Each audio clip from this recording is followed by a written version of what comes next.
स्त्री को मारुथिबा पुरुषଙ୍କୁ मिलिथाए ए भयंकर दंड। बंधुगण, आम धर्मशास्त्रे कुहाଯାଇଛି कि जत्र नार्यस्तु पूज्यन्ते गमन्ते तत्र देवता। जो घरे नारी अर्थात स्त्रीर पूजा करा जाइथाए सेठारे देवी देवता वास करिथांती। सेही घर स्वर्ग समान होई जाइथाए। किंतु कली जुगरे ଯେଉଁ भଳି लोक धर्मशास्त्रରୁ ଦୂରେଇ ହୋଇ ଯାଉଛନ୍ତି ସେହି ଭଳି ସେ ସ୍ତ୍ରୀ ମାନଙ୍କର ସମ୍ମାନ କରିବା ବି ଭୁଲି ଯାଉଛନ୍ତି। ମନୁଷ୍ୟ ଯଦି ଚାହିଁବ ତେବେ ସେ ପ୍ରତ୍ୟେକ ସ୍ତ୍ରୀର ସମ୍ମାନ କରିପାରିବ। କିନ୍ତୁ ଆଜିକାଲିର ଲୋକମାନେ ଅନ୍ୟର ସ୍ତ୍ରୀ ତ ଛାଡ଼ନ୍ତୁ, ନିଜର ସ୍ତ୍ରୀକୁ ବି ଇଜ୍ଜତ ବା ସମ୍ମାନ ଦେଇପାରନ୍ତି ନାହିଁ। କିଛି ଲୋକ ତ ଏମିତି ବି ଅଛନ୍ତି ଯିଏ କଥା କଥାରେ ନିଜର ସ୍ତ୍ରୀକୁ ମାନସିକ ବା ଶାରୀରିକ କଷ୍ଟ ବା ଯନ୍ତ୍ରଣା ଦେଇଥାନ୍ତି। ଏବଂ ସବୁଠୁ ବଡ଼ ଆଶ୍ଚର୍ଯ୍ୟ କଥା ହେଉଛି କି ଅନେକ ସ୍ତ୍ରୀ ବା ମହିଳା ଶିକ୍ଷିତ ହେବା ପରେ ବି ଏବେ ବି ନିଜ ସ୍ୱାମୀଙ୍କ ଅନ୍ୟାୟକୁ ଚୁପଚାପ ମୁଣ୍ଡପାତି ସହି ନିଅନ୍ତି। କିନ୍ତୁ ଯେଉଁ ସ୍ତ୍ରୀମାନେ ଏହିପରି ମାମଲାରେ ମୁହଁ ଖୋଲି ପୋଲିସ ବା କୋର୍ଟର ସାହାଯ୍ୟ ନେଇଥାନ୍ତି ସେତେବେଳେ ଦେଶର କାନୁନ ବା ସମ୍ବିଧାନ ହିସାବରେ ପୁରୁଷକୁ ଦଣ୍ଡ ମିଳିଥାଏ। କିନ୍ତୁ ହିନ୍ଦୁ ଧର୍ମଶାସ୍ତ୍ର ଅନୁସାରେ ଗରୁଡ଼ ପୁରାଣରେ ଏହିଭଳି କର୍ମ ପାଇଁ ନର୍କରେ ମିଳୁଥିବା ଦଣ୍ଡ ବିଷୟରେ ବିସ୍ତୃତ ଭାବରେ କୁହାଯାଇଛି। ଏବଂ ଏହି କଥାକୁ ଯଦି କୌଣସି ପୁରୁଷ ଜାଣିନେବ ତାହେଲେ ସେ ଭୁଲରେ ବି ନିଜର ସ୍ତ୍ରୀ ବା ଅନ୍ୟ ମହିଳାଙ୍କୁ ନିର୍ଯାତନା ଦେବେ ନାହିଁ। ବନ୍ଧୁଗଣ, ଆଜିର ଏହି ଭିଡ଼ିଓରେ ଆମେ ଆପଣମାନଙ୍କୁ ଏହି ବିଷୟରେ ଜଣାଇବାକୁ ଯାଉଛୁ କି ଗରୁଡ଼ ପୁରାଣ ଅନୁସାରେ ଯେଉଁ ପୁରୁଷ ନିଜ ସ୍ତ୍ରୀକୁ ମାରିଥାଏ ବା ମାନସିକ କଷ୍ଟ ଯନ୍ତ୍ରଣା ଦେଇଥାଏ ତାକୁ ମୃତ୍ୟୁ ପରେ ନର୍କରେ କେଉଁ ପ୍ରକାରର ଦଣ୍ଡ ଭୋଗିବାକୁ ପଡ଼ିଥାଏ।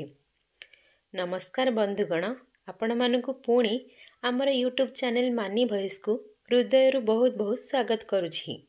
ଭିଡ଼ିଓଟିକୁ ଆରମ୍ଭ କରିବା ପୂର୍ବରୁ ଯଦି ଏତେ ପର୍ଯ୍ୟନ୍ତ ଆପଣମାନେ ଦୟାକରି ଆମ ଚ୍ୟାନେଲକୁ ସବସ୍କ୍ରାଇବ୍ କରିନାହାନ୍ତି ତେବେ ଡେରି ନ କରି ବହୁତ ଶୀଘ୍ର ଯାଇ ଆମ ଚ୍ୟାନେଲକୁ ସବସ୍କ୍ରାଇବ୍ କରିଦିଅନ୍ତୁ ଏବଂ ଗୋଟିଏ ଛୋଟିଆ ଲାଇକ୍ ମଧ୍ୟ କରିଦିଅନ୍ତୁ।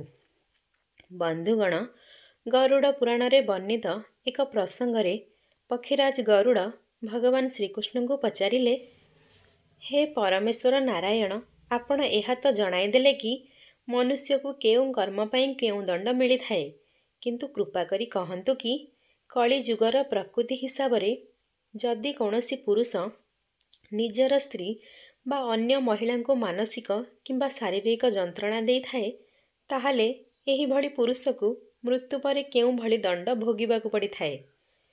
ପକ୍ଷୀରାଜ ଗରୁଡ଼ଙ୍କ କଥା ଶୁଣି ଭଗବାନ ଶ୍ରୀକୃଷ୍ଣ ସ୍ମିତ ହାସ୍ୟ ଦେଇ କହିଲେ, ହେ ଗରୁଡ଼, ତୁମ୍ଭେ କଳିଯୁଗର ପ୍ରକୃତି ବିଷୟରେ ବହୁତ ଭଲ ଭାବରେ ବୁଝିଛ ଏବଂ କଳିଯୁଗରେ ତୁମେ ଯେମିତି କହୁଛ ସେମିତି ହିଁ ହେବ। ଅର୍ଥାତ୍ କଳିଯୁଗରେ ପୁରୁଷ ନିଜର ସ୍ତ୍ରୀକୁ ନିଜର ସମ୍ପତ୍ତି ବୋଲି ମାନିବାକୁ ଲାଗିବେ।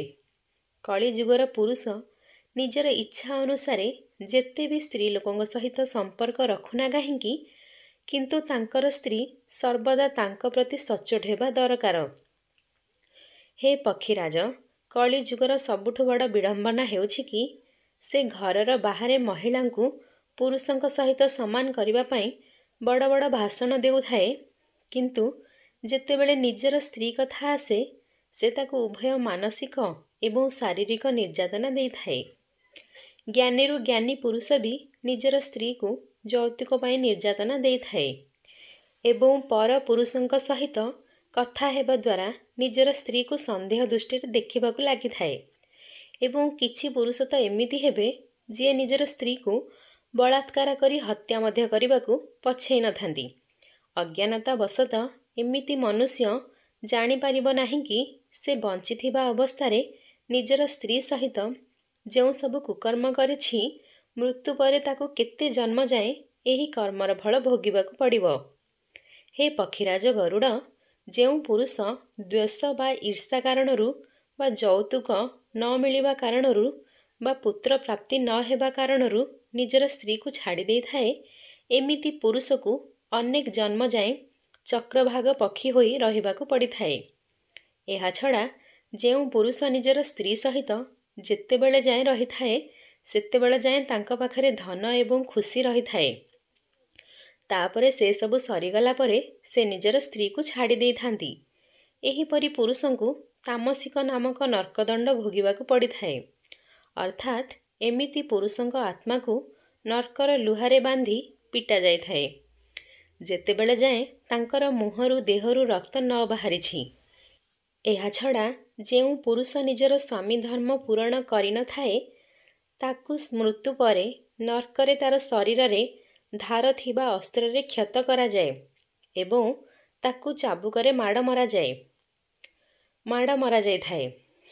ଦେଇ ପୁରୁଷ ନିଜର ସ୍ତ୍ରୀକୁ ଧୋକା ଦେଇ ପର ସ୍ତ୍ରୀ ସହ ସମ୍ପର୍କ ସ୍ଥାପନ କରେ, ତାକୁ ମୃତ୍ୟୁ ପରେ ନର୍କରେ ତାର ଶରୀର ଉପରେ ଗରମ ଲୁହାକୁ ଢାଳି ଦିଆଯାଇଥାଏ।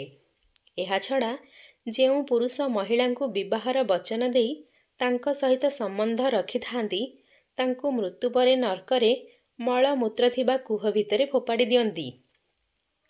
ଯେଉଁ ପୁରୁଷ ନିଜର ସ୍ତ୍ରୀକୁ ଅପମାନିତ ବା ନିର୍ଯାତିତ କରିଥାଏ, ତାକୁ ମୃତ୍ୟୁ ପରେ ଗରମ ବା ଜଳୁଥିବା ନିଆଁ ଉପରେ ଘୋଷାଡ଼ି ଦିଆଯାଏ। ଯେଉଁଭଳି ଭାବରେ ସେ ତା ସ୍ତ୍ରୀକୁ କଷ୍ଟ ଦେଇଥାଏ। ଭଗବାନ ଶ୍ରୀକୃଷ୍ଣ କହିଲେ, ହେ ଗରୁଡ଼, ଯେଉଁ ପୁରୁଷ ନିଜର ଗର୍ଭବତୀ ସ୍ତ୍ରୀ ଉପରେ ହାତ ଉଠାଇଥାଏ ବା ତାର ହତ୍ୟା କରିଥାଏ, ତାକୁ ଜନ୍ମ ଜନ୍ମ ଯାଏଁ ନର୍କରେ ରହି ଅନେକ ପ୍ରକାରର ଦଣ୍ଡ ଭୋଗିବାକୁ ପଡ଼ିଥାଏ।